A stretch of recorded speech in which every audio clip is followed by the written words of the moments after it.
Cuidar de uma pessoa com deficiência requer amor, ternura e convivência. Tão importante quanto o que se faz é como se faz. O que se faz deve ser aprendido na convivência diária, com as informações adequadas, a intenção certa, o sentimento e a palavra apropriada e o respeito à pessoa. O bom resultado terapêutico é obtido quando o paciente percebe a disposição do outro em ajudar, de maneira honesta e verdadeira, ainda que com falhas. Pessoas privadas de sua autonomia em resolver seus problemas experimentam uma forte sensação de que atrapalham a vida dos outros, o que torna a tarefa do cuidador ainda mais desafiante. O importante é encarar a pessoa com deficiência como alguém que pensa, que sente, que julga, que está presente, ainda que não fale uma palavra sequer. Agir com naturalidade é imprescindível, nunca com diferenciação. Promova a integração, mas não a faça pelo paciente. Deixe que ele mesmo se defenda. É muito comum que a pessoa com deficiência aceite o desrespeito aos seus direitos e se justifique. Oferecer ajuda é melhor do que intervir. Pergunte e espere pela resposta. Se o paciente aceitar a ajuda, tente saber como ele quer que ela aconteça. Se o paciente quiser retribuir ou gratificar seus cuidados, permita, pois isso ajuda a diminuir o estresse da dependência. Se você estiver na casa do paciente, não faça da casa dele a sua. Observe com cuidado a maneira como os pertences são organizados. Pode ser importante manter as coisas como elas sempre estiveram, principalmente as de cunho afetivo. Só mude o que for imprescindível.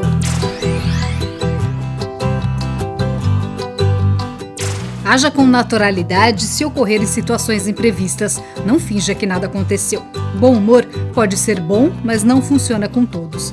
Dê a devida importância ao acontecido, sem exagerar nem minimizar. Tente transmitir a ideia de que essas ocorrências podem ser comuns e acontecem com muitas pessoas o tempo todo.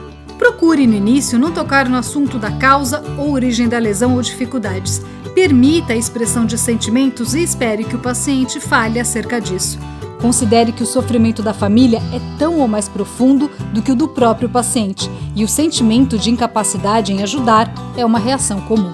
Neste momento, a ajuda do cuidador é extremamente valiosa. O fato dele ser de fora lhe dá melhores condições de avaliar criticamente uma situação e detectar necessidades.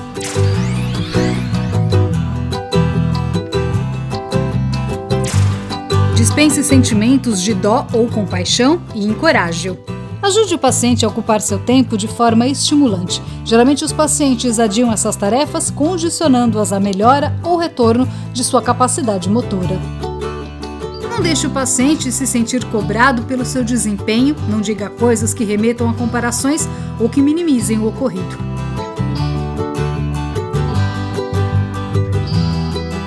Não trate o adulto como se fosse uma criança. A superproteção deve ser sempre desencorajada.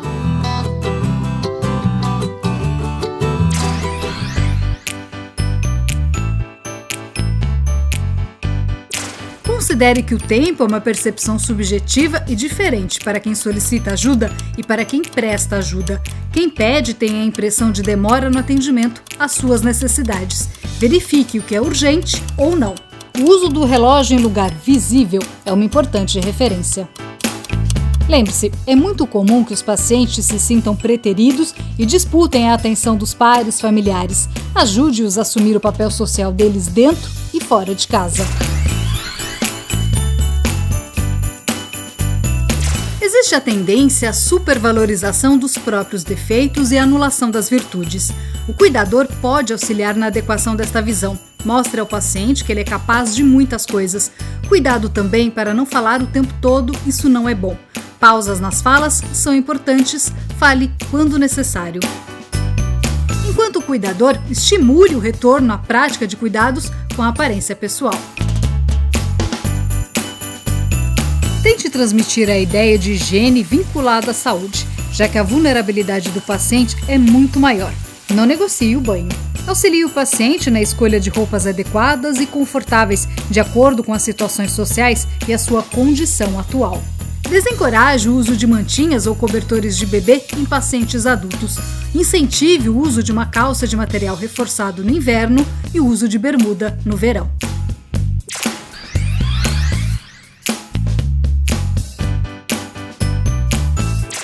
Favoreça a participação social em casa, avalie cada situação.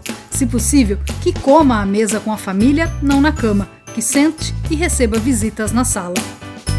É esperada alguma resistência à reinserção social e o retraimento é muito comum. Encoraje as atividades sociais.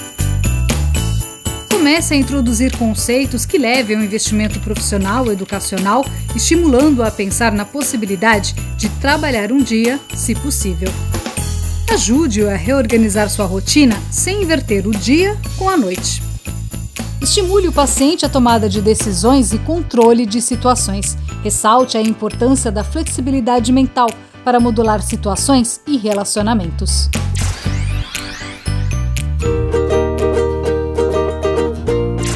No início, a cadeira de rodas é apenas um atestado da incapacidade, um símbolo da deficiência.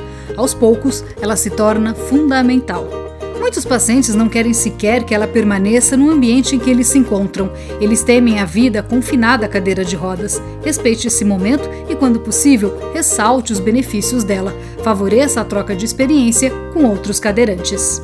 Passe a ser o meio de locomoção, a extensão das pernas, a expressão de autonomia. Veja sempre se a cadeira está em bom estado.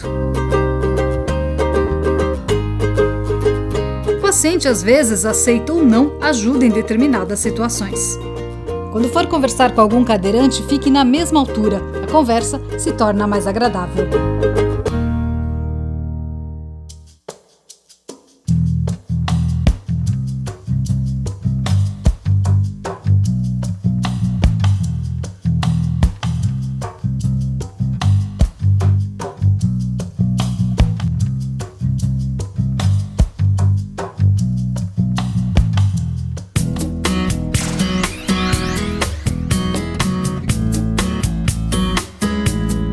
Prepare-se para a confidência sobre a vida sexual do paciente. Não rejeite esse tipo de conversa. Evite frases chavão e haja com naturalidade, sem fazer brincadeirinhas.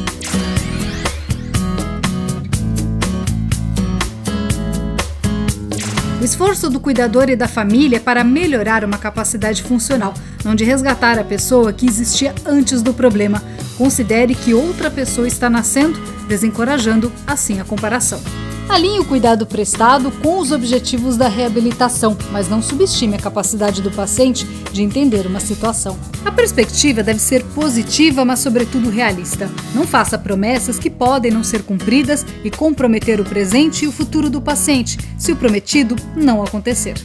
Considere que a capacidade do paciente sofre a influência de vários fatores. Tarefas que antes eram simples, como andar, ler, falar e sair do carro, podem agora ser altamente desafiadoras. Entender isso ajuda muito a compreender com o que o cuidador está lidando. Geralmente, o cuidador familiar tende a centralizar as ações e tem dificuldade em delegar tarefas. E o paciente, sentindo-se acolhido e à vontade com o cuidador eleito, oferece resistência à mudança de cuidador, mesmo que seja ocasionalmente. Os familiares devem fazer parte dos cuidados ao paciente. Compartilhar o conhecimento é muito importante. Gestos simples são muito relevantes. O cumprimento do filho, o afago da esposa, o tom de voz, o sentar-se no mesmo ambiente. Podem haver alterações comportamentais e, às vezes, existe a necessidade do respaldo de um profissional. A instabilidade emocional pode estar presente, como choro fácil, sem motivo aparente. Considere, porém, a possibilidade do paciente confundir as coisas. O auxílio prestado pelo cuidador pode contemplar a necessidade de contato físico ou apenas a supervisão, estar ao lado, sem necessitar segurar o paciente, por exemplo.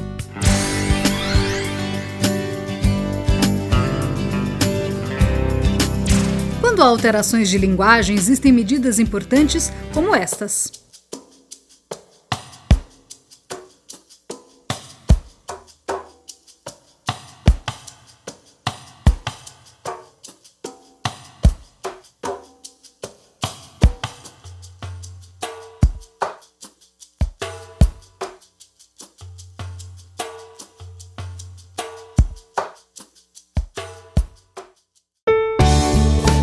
Espero que estas dicas tenham sido úteis para você. São uma síntese de aspectos psicológicos importantes, resultados de muitos anos de experiência com pacientes. Lembre-se, aprender a cuidar é ajudar de verdade.